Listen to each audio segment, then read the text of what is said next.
everybody, welcome to the Sicilian Dragon. And as you know, Mittens is back on chess.com. It was first there in January, it returned in April, and after that, it never came back. Well, now it has, as part of the best of 2023 chess bots on chess.com, and I don't know, it seems kind of weird. I feel like it's been nerfed since it last released, because now, first of all, in its voice line, sometimes it says trembles and it says it's gone a week or something like that. So I mean that could be something interesting. And today I have brought to you a game between Dragon 1, created in 2020, the first ever edition of the Dragon chess engine, versus Mittens. Now sometimes it's been that Mittens has drawn Stockfish, it's beat the maximum bot on chess.com. Let's test it out against Dragon 1. So Dragon has white, Mittens has black. So we start with the Reti opening by Dragon. Knight of 3. Okay. Knight of 6. C4. Now suddenly it's an English variation. No more Reti. But this is not gonna just stay with this opening. It's gonna look way different. Now it's the Agincourt defense. E6. G3. Gonna fianchetto shadow the bishop. B6. Same plan. Now it's an English opening, Anglo-Indian, Queen's Indian formation. King's Knight variation. Yeah, now it's changing every move it's reverting. But yeah, both bishops are fianchettoed. Nice position. Looking, the computer thinks that it's a bit better for white now. Castles. Bishop e7. Knight c3. And castles. Rook e1. Now it's a English opening Anglo-Indian hedgehog Queen's Indian formation. So the hedgehog. d5, striking in the center. Now, if you want to keep that 0.3 advantage, you have to play c takes d5, which Dragon indeed plays. E takes d5, d4 to prevent your opponent from playing d4. c5, d takes c5, b takes c5. Now, Mittens set up these two pawns, but Stockfish is not very excited about that and thinks that Dragon can defend it. Bishop f4. Stockfish thinks that takes off the 0.2 or 0.3 points. Apparently, it was even in the 60s. 0.60. So bishop f4, natural move. It's the natural move developing, but it allows d4. Now we have to play knight a4 for an advantage. Knight a4, knight a6, which I found really weird because like the thing is, if you play knight c6, there's rook c1 pinning this, like putting pressure. The rook would take. Then your best move would be knight d7 to protect it. And then you sacrifice the knight. They take the knight. And bishop takes c6. Bishop takes c6. And you're up a pawn after this whole thing. So I'm assuming that Mittens calculated it all and played knight a6. So that the c5 pawn is not pinned. Then we have a3. Knight d5. e3. Knight takes f4. Taking the bishop. E takes f4. Rook e8. Queen b3. Now Dragon gets the queen into play, attacking the bishop on b7. Bishop d5. Queen d3. Only good move. Attacking the knight on a6.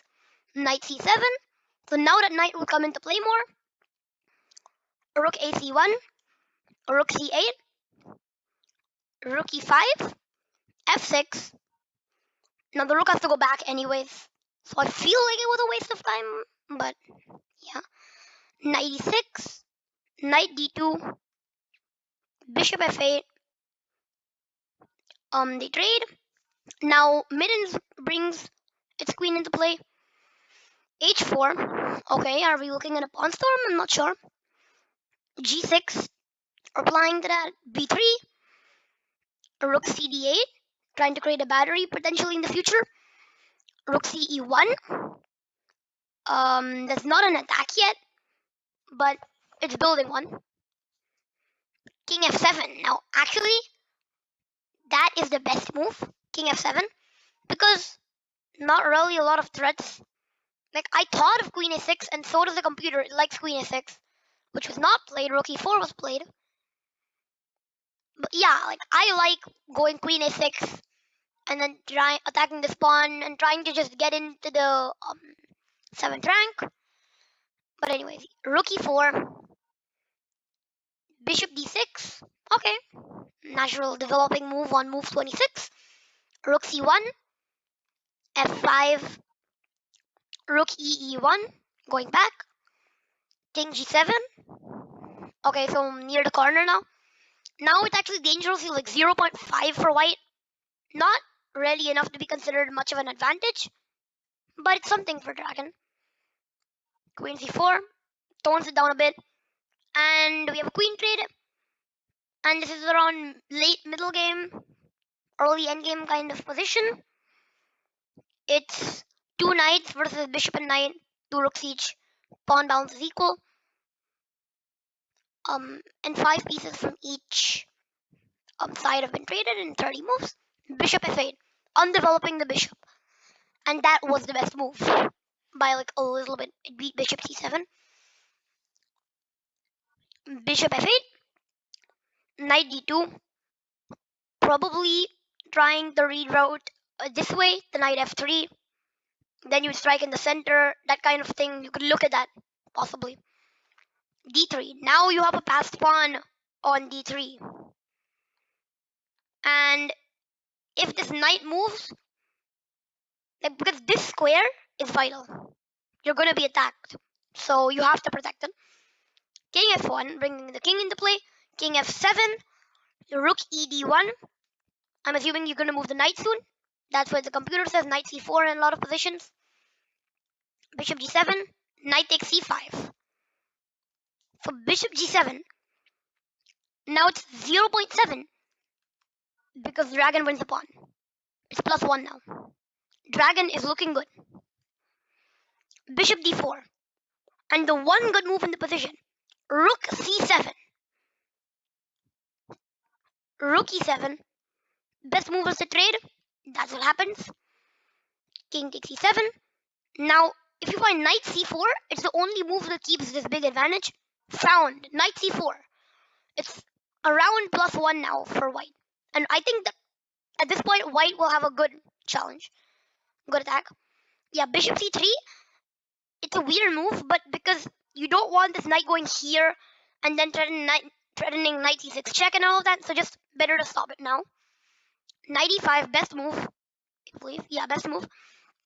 Bishop takes, pawn takes, and now, if you noticed, this pawn is neutralized. The d3 pawn is neutralized because the king is gonna eventually walk over something, do something like that, and you're gonna win it. f4.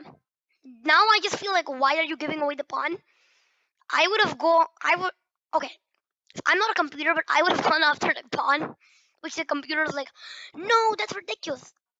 So yeah, you don't go after the pawn, because it's just gonna help them create a pawn chain. But I do not see why you play f4. Third best move? I don't think so.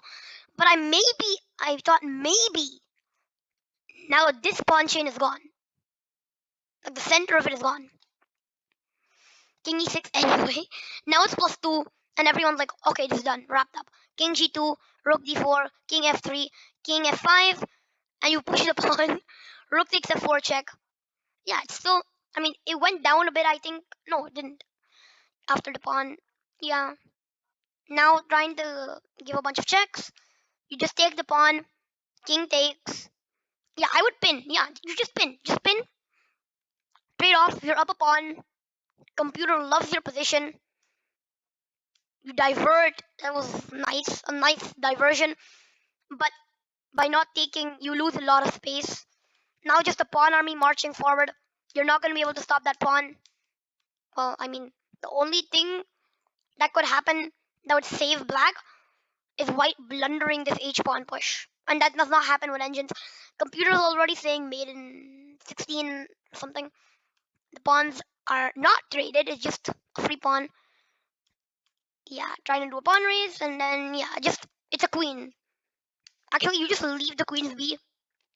Just queen g7 checkmate. So yeah, basically just a little mistake earlier, and it just all went down. Yeah, around this time in a few moves after the pawn, after dragon got the pawn. Yeah, here you just knew it was gonna be over. The computer was just like loving it, right? And this is actually the older version of Dragon. This is not the new Dragon. This is like Dragon One from 2020, and the accuracy was 97.7 for Dragon and 90.4 for Mittens, despite losing, despite 5 inaccuracies, 90.4, and that's saying a lot. It's not like this was a very short game. It was an incredible play by supposedly Goldbot, and I feel like Mittens didn't. I feel like Mittens has been nerfed somehow. Cause I feel like the January Mittens would have done better than this. But I'm not one to judge. I don't know. But hope you enjoyed this game.